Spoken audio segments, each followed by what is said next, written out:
Ladies and gentlemen, I appreciate you attending this important meeting today. This professional workshop is for our current and new faculty members. We will discuss the important subject of academic freedom. During our meeting today, we will review pertinent information that will help us better understand the legal and professional differences between academic and intellectual freedoms as it pertains to education.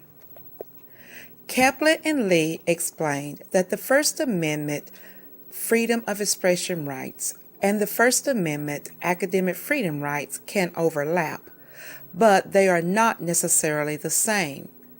Whether faculty work in public or private institutions, as citizens of the United States, they have freedom of expression and freedom of speech rights that are protected by the First Amendment of the U.S. Constitution. Having freedom of expression and freedom of speech is not the same as academic freedom. In regards to private institutions, internal restraints on faculty's academic freedom does not implicate the government, so the First Amendment does not always apply. However, faculty at public institutions' academic freedoms are protected and governed by the state and federal laws. Faculty rights are protected in two ways: legislation and litigation. One of the most predominant and important ways that faculty's rights are protected is by the United States Constitution's First Amendment that states, Congress shall make no law respecting an establishment of religion or prohibiting its free exercise. It protects the freedom of speech, the press, assembly, and the right to petition the government for a redress of grievance.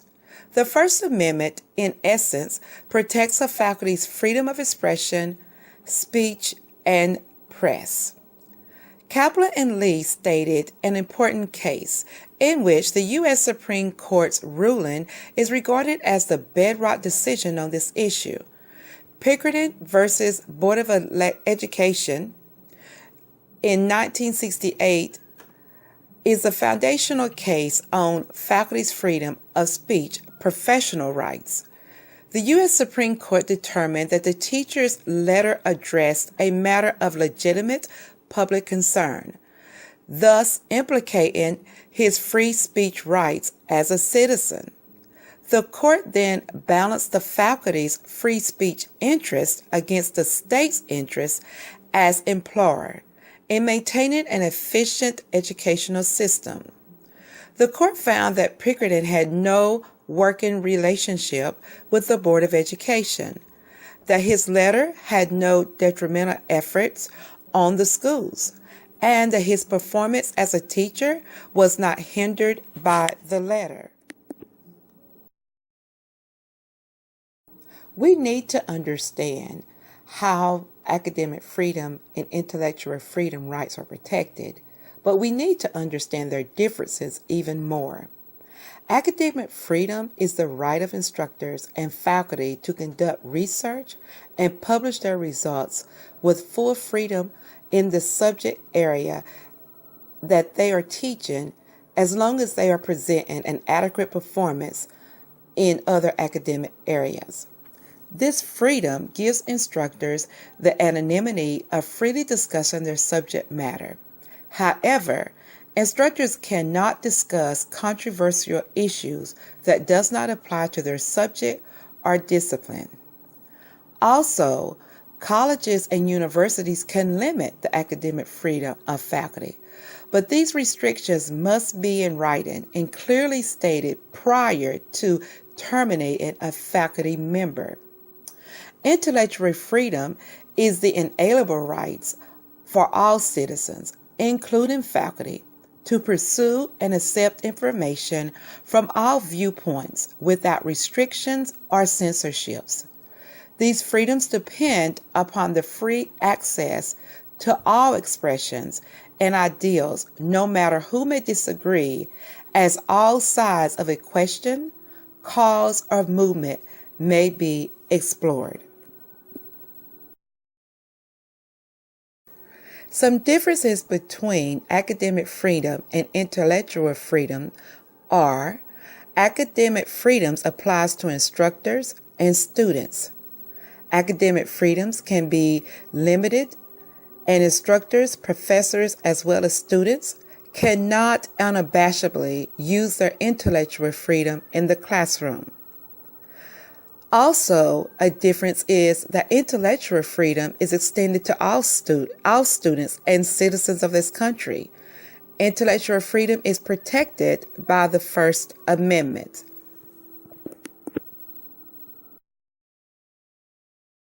Understanding the differences between academic and intellectual freedoms is paramount, as they function differently between public and private institutions. Public and private institutions' most prominent difference is that public institutions receive local, state, and federal funding to support the school, while private institutions receive only state and local funding and no federal dollars. Another important difference is that public institutions are governed by federal laws that protect the rights of faculty's freedom of speech, intellectual freedom, and academic freedom, while the Constitution governs and protects the rights of public institution employees. Only internal rules and some state laws govern employees' rights at private institutions. With these important differences in mind, it is extremely important for our faculty members to understand their academic freedom rights and the rights of their students when in the classroom. Private institutions, like Anytime University, has the legal right to create and implement internal policies and procedures to govern faculty's academic and intellectual freedoms. Administrators and university officials need to be aware of faculty's academic freedom and freedom of speech rights. Not understanding these rights can be extremely harmful to the institution. For example, let's review an important case on this issue. The appellate court ruled in Power and Summers' case that they disagreed with the Heritage analysis and ruled that proof of an adverse employment action is not a prerequisite for a faculty member's free speech claim against the institution. This case included 3 professors claiming that they received reduced bonuses in retaliation for their criticism of the institutional policies. The district court dismissed this case on the ground that the award of a smaller bonus was not an adverse employment action. But Judge Posner of the appellate court disagreed and reversed the ruling imposed by the district court. The Supreme Court's opinion explained that proof of an adversarial employment action is an appropriate element of a Title VII employment discrimination claim, but not of a First Amendment free speech claim. The court explained that employees asserting free speech claims need to be able to show a particular institutional action that inhibited their exercise of free expression. The court found any deprivation under the color of law that is likely to deter the exercise of free speech, whether by an employee or anyone else, is actionable.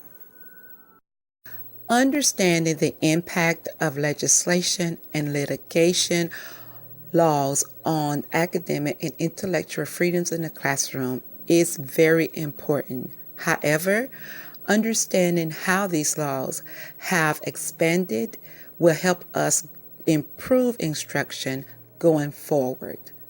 Around the turn of the 20th century, intellectual and academic freedom laws were being questioned by teachers and professors as they looked to push the boundaries of instruction for the benefit of their students and communities.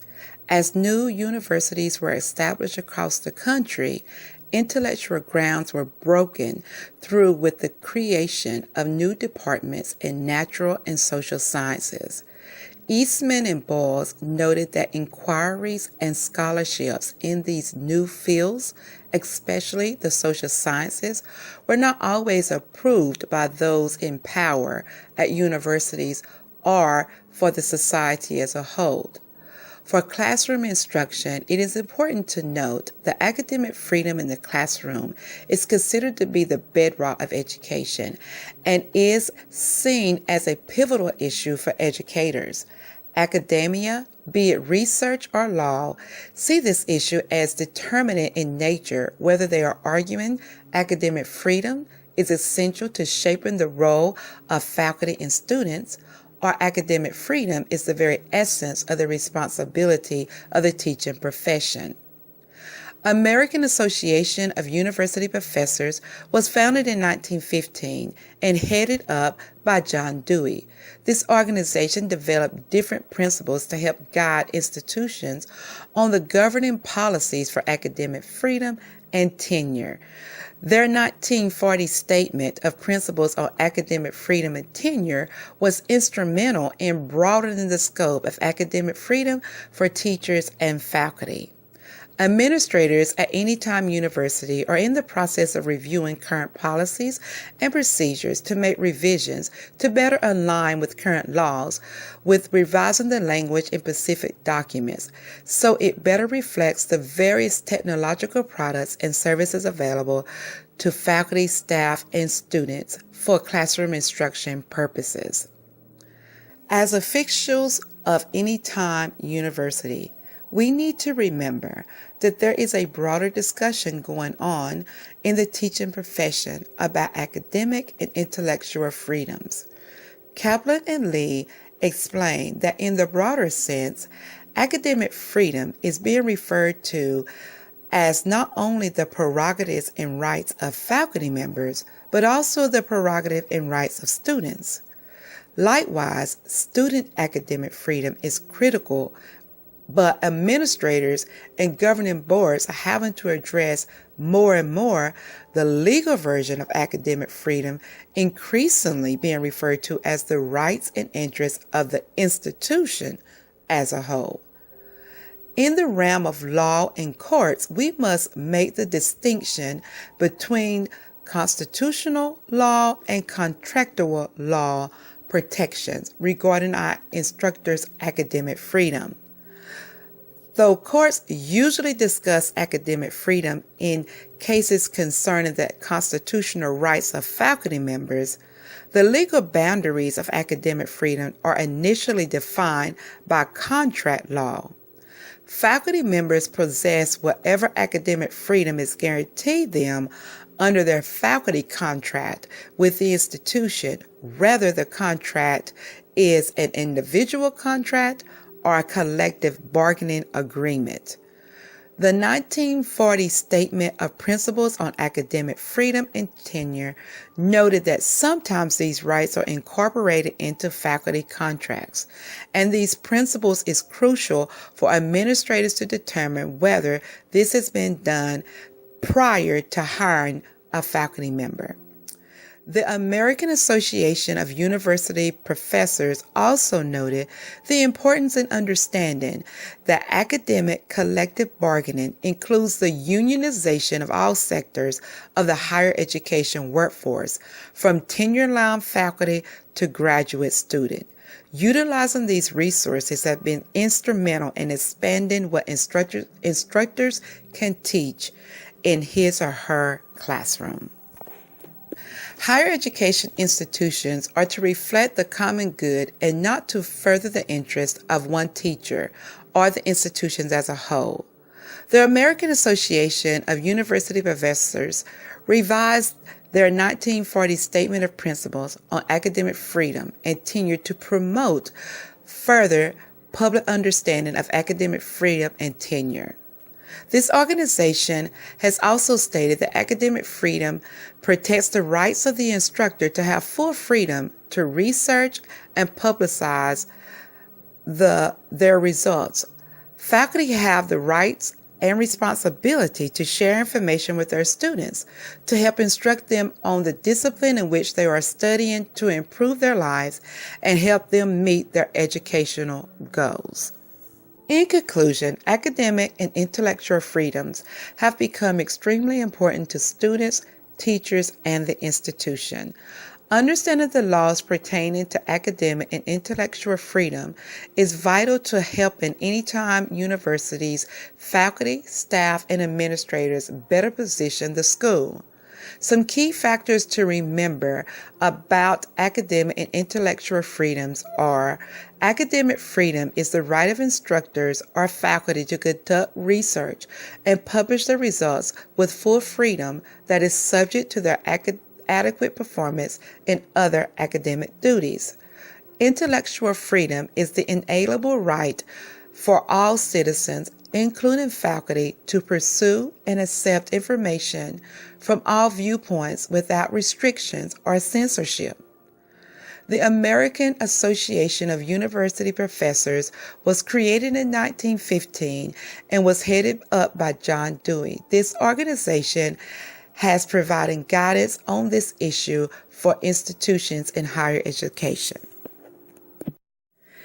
To help the institution going forward, I have made two final recommendations.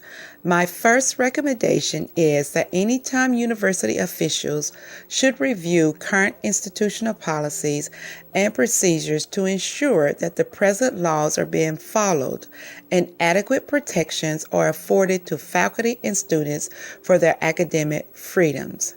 My second recommendation is that anytime university administrators and human resource staff needs to attend a workshop or training that focuses on the different court decisions regarding the 1968 Supreme Court case Pickering and Board of Education, as this is paramount to the academic and intellectual freedom issue. By implementing these recommendations, school officials should be able to identify current areas of weakness and improve school official understanding on academic freedom for anytime universities, faculty, and staff.